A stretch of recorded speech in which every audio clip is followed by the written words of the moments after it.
So, hold on here. Let's go back. So let's read on. So, I lost my, okay. So verse 4 in 1 Samuel 11. When the messengers came to Gibeah of Saul and reported these terms to the people, what did they all do?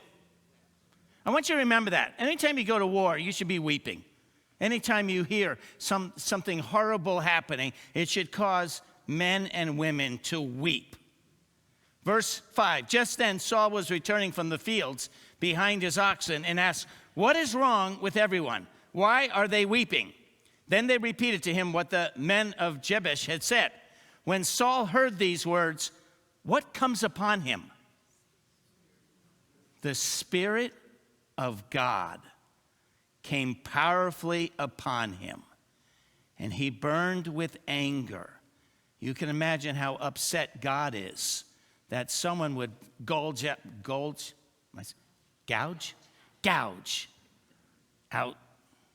the eyeballs.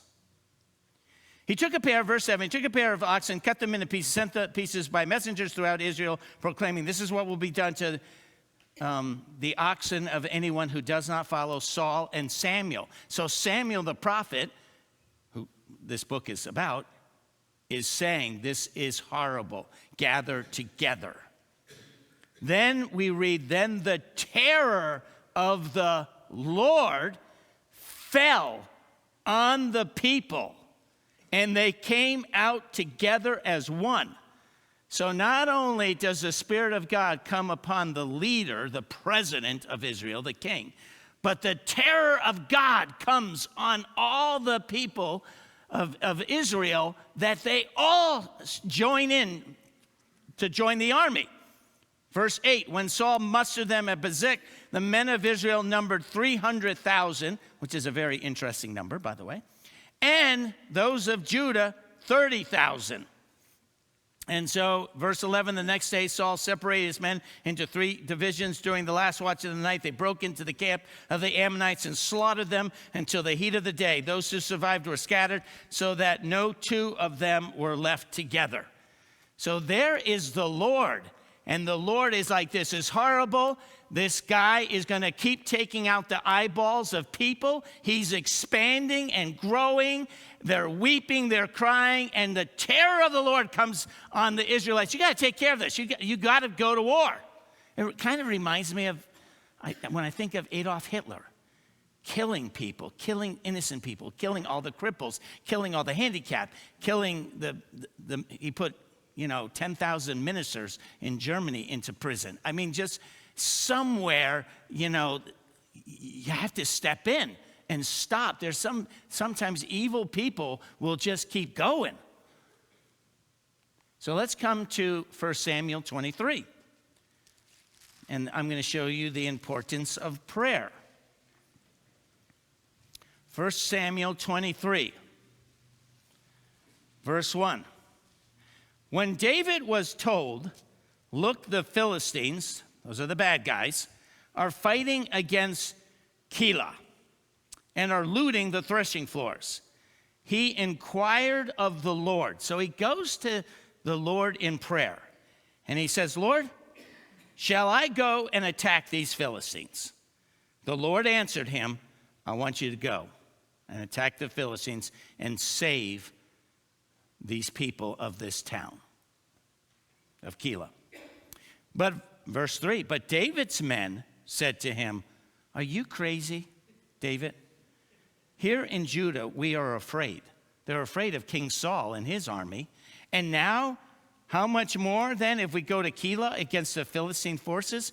Wait a second, we're already outcasts. We're already running for our lives from King Saul, and you want to go help this city out against the Philistines? So David, verse 4, what does he do? He once again goes before the Lord, inquires of the Lord, and the Lord answered him, go down to Keilah, for I'm going to give the Philistines into your hand. So David and his men went to Keilah, fought the Philistines, and carried off their livestock. He inflicted heavy losses on the Philistines and saved the people of Keilah.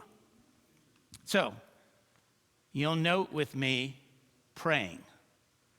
Now, I was looking at history of the United States, and it's just amazing. It is not true in the present, but it has been true in the past with our country.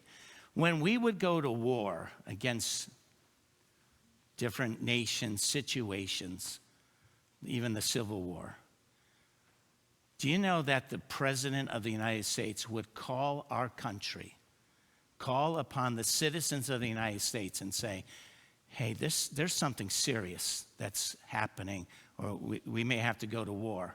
And I'm calling on every American to fast and to pray and to seek God's wisdom and to seek wisdom for us as the leaders and for our military. I call upon all pastors to meet with the people in their churches and to call them to fast and to pray and to seek God's face so that we know what we should do and if we should get involved in this war and we should go forward. It is amazing. You cannot believe. They're in the prayer. We can't win if we don't have God on our side. We know that we need to know if the Lord's leading us and guiding us.